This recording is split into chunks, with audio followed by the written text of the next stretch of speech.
sekarang Bitcoin tuh mengapa mengalami penurunan yang cukup signifikan. Wajar habis naik ratusan persen aku nggak koreksi. Nah, buat screening biar kita nggak kena scam sama yang kayak gitu gimana gitu? Itu memang susah karena itu di luar kendali kita. Tapi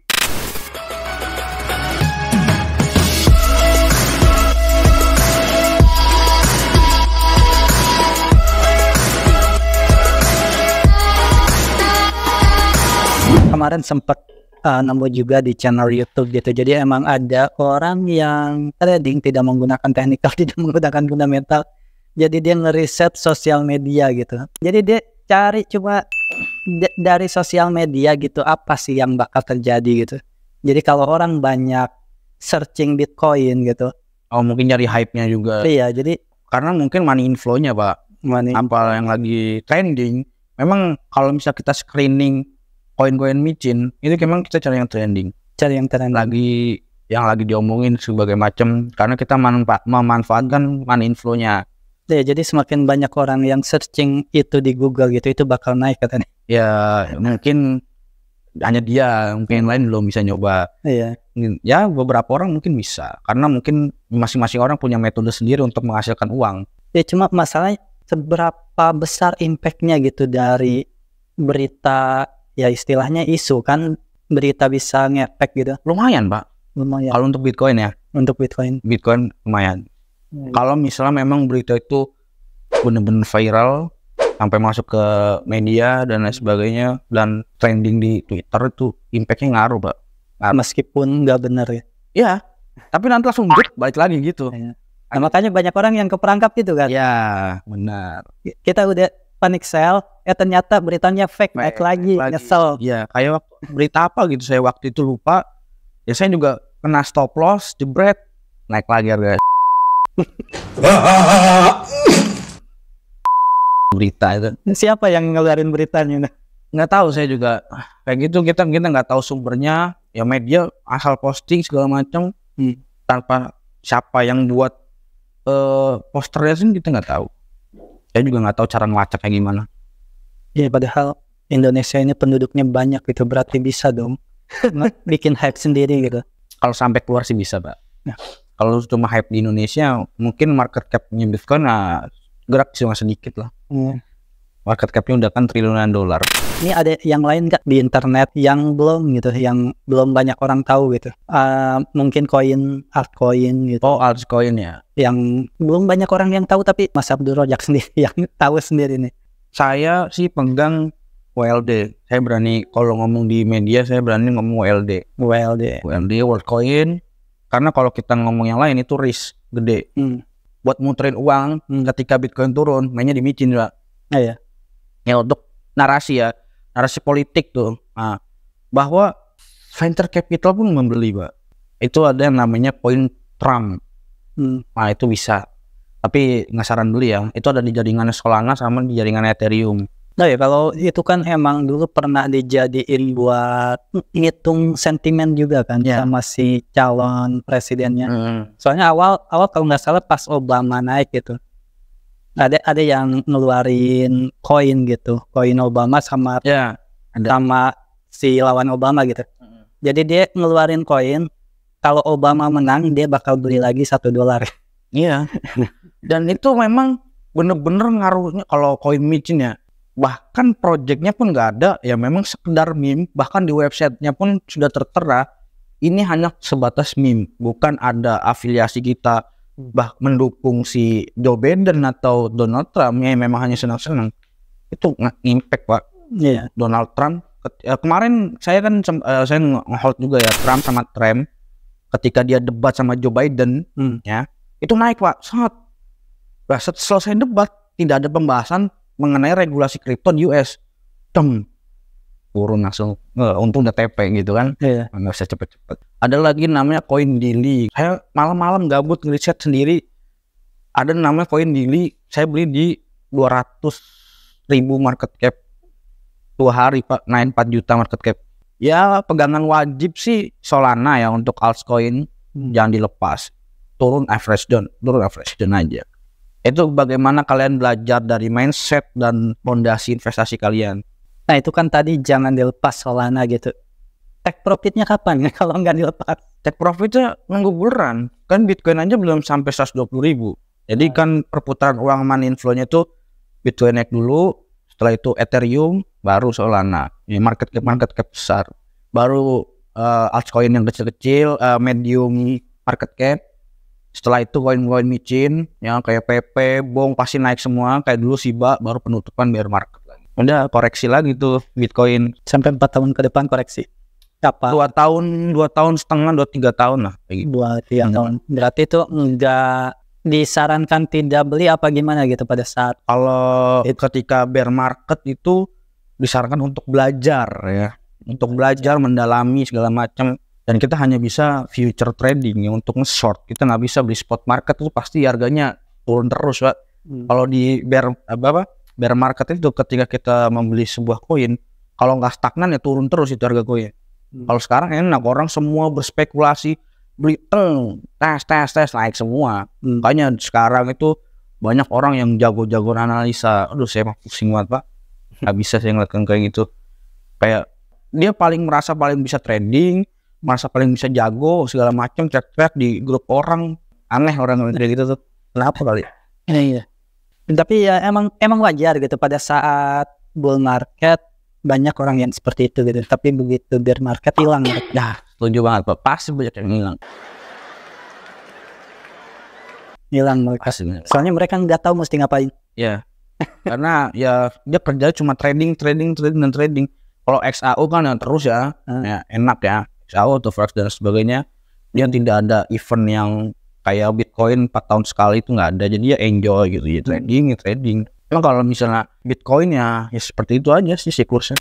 Oke, jadi untuk Bitcoin sendiri kira-kira ada gambaran nggak gitu? Mulai dari hari ini sampai ke bulan apa gitu bakal turunnya sampai mana gitu? Baru kita bisa entry-nya di bulan apa kira-kira?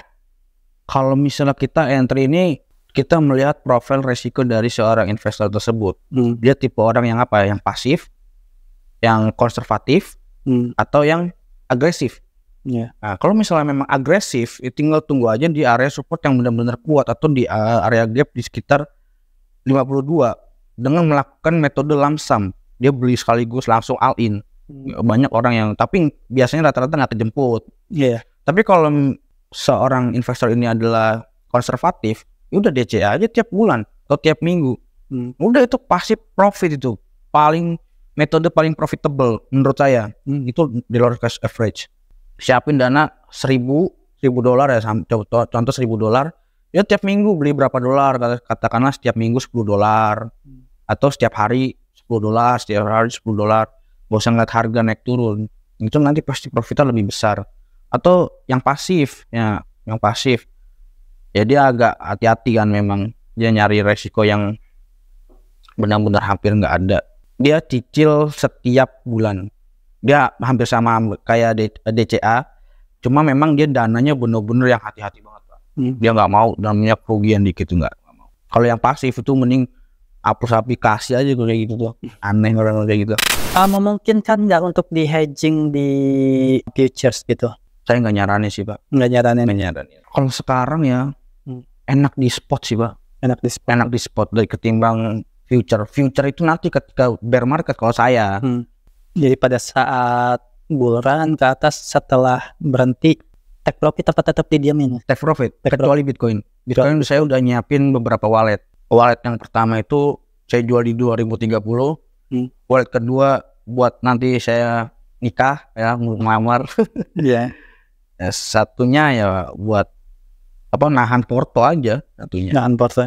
Kalau Bitcoin bisa ditahan dengan lama. Yang lainnya kita nggak tahu bisa rug atau nggak. Kalau Bitcoin saya yakin bisa terus naik terus. Tapi memang ada yang namanya koreksi, pasti koreksi dalam ketika bear market kayak kemarin kan, cycle sebelumnya dari 64 ke 15.000 itu hal yang wajar. Tapi ya mindset saya untuk jangka panjang ya udah mau ngapain, toh kan di wallet yang nggak ada terhubung dengan internet, jadi saya juga jangan buka. Jadi saya nggak ngeliatin terus nih kayak orang gila gitu. Jadi sih aman aja. Psikologi memang nggak. Cold wallet apa? Cold wallet. Kalau hilang nangis tuh. Udah ada berangkas ya, Pak. Udah ada. Tapi kan kalau dilihat Bitcoin naik terus, yang lain belum tentu gitu. Tapi kan Bitcoin itu teknologi yang digunakan itu paling tua kan di antara generasi kripto yang sekarang ini. Sedangkan untuk mining aja hash rate-nya itu dipinta makin tinggi aja gitu. Itu gimana ya, kita kalau ngomong Bitcoin yang pasti value-nya semakin naik karena pasok supply-nya semakin dikit.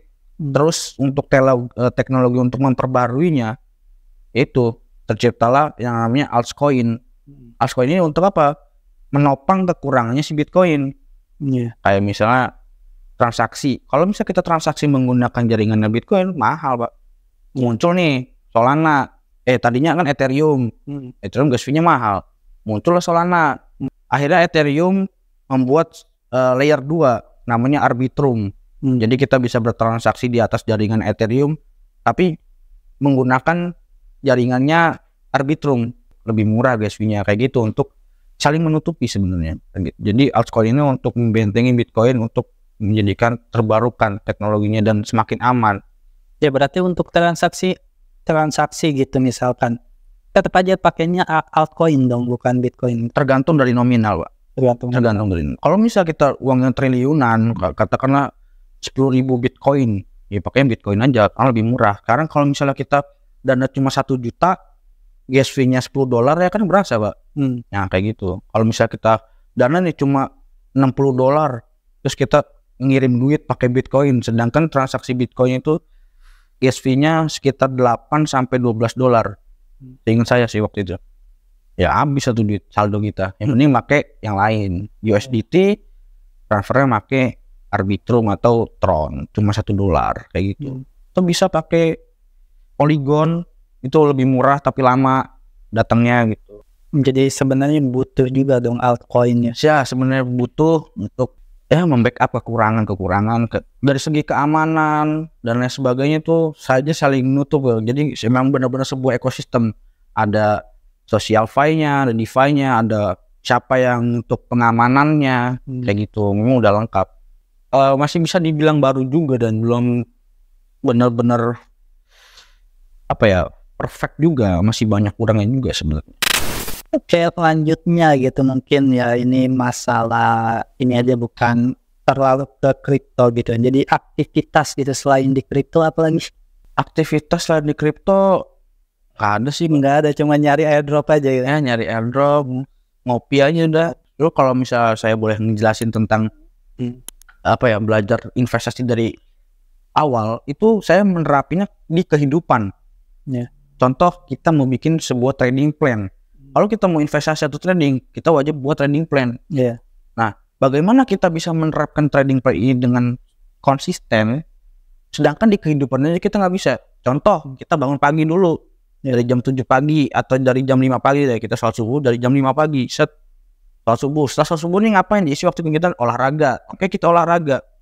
Terus nanti sampai jam berapa sarapan, atau kalian ganti sarapan kalian dengan kopi hitam yang nggak ada gula dan lain sebagainya. Sekalian ngapain, kayak baca buku untuk ngisi waktu long sampai harian. Terapin seminggu, emang bisa. Kalau misalnya gagal ya nggak usah trading. Kalian aja nggak bisa mematuhi kehidupan kalian, nggak bisa konsisten plan kehidupannya, nggak bisa. Gimana mau trading? Kayak gitu. Itu untuk menghargai trading plan kalian, untuk belajar bagaimana caranya menghargai trading plan kalian dan bagaimana caranya konsisten. Kayak gitu. Dengan kalian melatih konsisten di kehidupan, uang kalian nggak akan kurang. Tapi kalau misalnya di trading plan kalian latihan konsisten, kan kalau misalnya kalian minus, pasti kalian mendapatkan kerugian. Jadi uang kalian bisa habis. Maksudnya kayak gitu. Bagaimana cara melatih money management? Di trading itu kan ada money management segala macam. Itu praktekin dulu di kehidupan. Kalau saya Pak, kalau misalnya kita udah bisa ngatur nih pemasukan, pengeluaran dan lain sebagainya, baru kita trade dengan uang yang benar-benar dingin, siap hilang. Biar kita kalau lagi turun nggak keluar-keluar. Itu kalau saya. Jadi memang semuanya itu diterapin dulu di kehidupan. Ini semua soal tanggung jawab terhadap apa? Terhadap Tuhan, terhadap orang tua kalian yang kalian disekolahin, memang harus belajar benar-benar dan lain sebagainya. Kayak gitu. Itu kalau saya. Jadi harus belajar dari kehidupan dulu baru bisa ke trade. Kalau saya pun ngajarin di komunitas saya kayak gitu ke anak-anak. Oke, tadi kan ngebahas komunitas juga gitu. Sebenarnya isi komunitasnya sama aktivitasnya ngapain sih di komunitas Mas ini? Kalau di komunitas saya, kita harus paham dulu kenapa orang-orang ini membutuhkan yang namanya sebuah komunitas. Komunitas itu untuk mengajak atau men-trigger kalian supaya nggak males. Kayak misalnya kita lagi menggarap sebuah project and drop, pasti ada aja nih yang males. Kita gimana cara kita bantu support, kita buat bercanda atau dan sebagainya, dan informasi mengenai kelanjutan dari proyek tersebut yang udah kita kerjakan, kegiatannya kayak gitu. Jadi menambah semangat biar dia nggak makin malas, kita semangatin dan sebagainya, kayak gitu untuk aktivitasnya. Ya tiap minggu mungkin ada materi dari saya juga, kita live di Discord kayak gitu. Berarti tiap minggu ada live di Discord? Ya, nggak tiap minggu sebenarnya, nunggu mood aja sih. Nunggu mood karena gratis memang, nggak saya buat bayar. Mungkin bisa kasih juga nama komunitasnya sama gimana cara gabungnya gitu kalau buat teman-teman yang mau gabung. Kalau saya nggak terlalu tidak terlalu mempromosikan komunitas saya, tapi kalian bisa cari di Instagramnya Sekolah Trading IND ya, karena yang lama tuh kena hack, yang 30.000 followersnya udah kena hack, jadi kita buat Instagram baru. Kalau kalian mau join ya ada linknya di Instagram, dan saya nggak merekomendasikan kalian untuk masuk. Saya nggak butuh member banyak, tapi saya mengisi kualitas yang bagus di situ. Jadi member saya cuma berapa Pak yang aktif tuh, cuma bisa dihitung jari bahkan. Tapi mereka kalau bisa ditanya bisa jawab semua. Mending sedikit tapi berkualitas. Nah itu dia tadi ya itu. Daripada kebanyakan ada yang nyeletuk ya. Keluar ini gimana merah semua.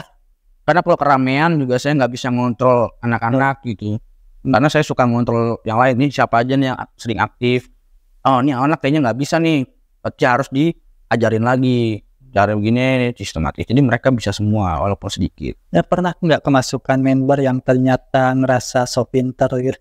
Ada banyak. Kalau saya kemasukan ada member yang benar so pinter, sayanya yang merendah, saya yang pura-pura bego. Oh ya bang, gimana dong, ajarin dong caranya. Langsung saya tembak pertanyaan yang memang saya anggap nggak umum. Berat dia diem, ya udah malu sendiri kayak gitu. Out sendiri. Ya bisa banyak kayak gitu. Mungkin nanti di deskripsi video kita cantumin juga link komunitasnya ya. Boleh. Oke, terima kasih banyak ini udah sangat memberi pencerahan tentang kripto gitu. Ya sama-sama. Ya, dan mudah-mudahan khususnya anak muda gitu yang nonton gitu, biar melek juga gitu terhadap investasi gitu. Ya. Jadi kenapa saya bilang anak muda gitu? Jadi investasi itu bukan cuma investasinya bapak-bapak alias saham. Bukan cuma investasinya bapak-bapak gitu. Ada investasinya anak muda juga gitu, investasi kekinian ya. Jadi bisa belajar kripto gitu buat teman-teman gitu yang mau belajar gitu. Tapi yang pasti adalah kalau mau nyemplung sekalian gitu, jangan setengah-setengah. Ya betul. Jadi kalau emang kalian mau tahu gitu, mau investasi di kripto gitu, belajar benar-benar, jangan setengah-setengah, jangan begitu nyangkut keluar-keluar, udah nyangkut nggak lagi-lagi gitu. Atau mungkin kena scam pada saat nyari airdrop gitu, nanti bilangnya nanti juga nggak bakal dibayar. Ya karena orang-orang zaman sekarang tuh malah nggak pengen resiko, padahal resiko itu tidak bisa dihilangkan. Aneh orang-orang. Semuanya resiko. Ya. Saya juga resiko. Ya. Cuma kan ada resiko yang diinginkan dan ada resiko yang tidak diinginkan. Ya itu dia. Dan bisa diminimalisir gitu aja dan dicegah.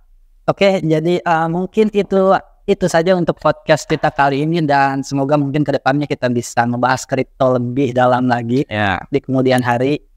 Kita doakan saja. Dan kita akhiri podcast kita kali ini. Saya Hendrik Susanto dan saya Abdul Razak. Mohon undur diri. Terima kasih banyak. Salam profit.